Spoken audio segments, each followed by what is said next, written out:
اور وہی تو ہے جس نے تمہارے کان اور آنکھیں اور دل بنائے، لیکن تم کم ہی شکر کرتے ہو۔ اور وہی تو ہے جس نے تم کو زمین میں پیدا کیا اور اسی کی طرف تم سب جمع ہو کر جاؤ گے۔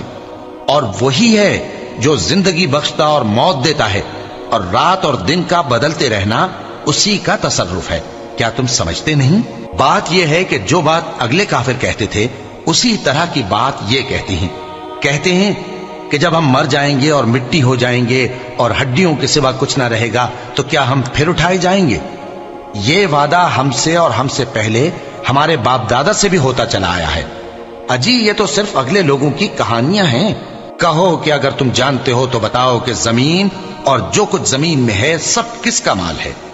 جھٹ بول اٹھیں گے کہ اللہ کا۔ کہو کہ پھر تم سوچتے کیوں نہیں؟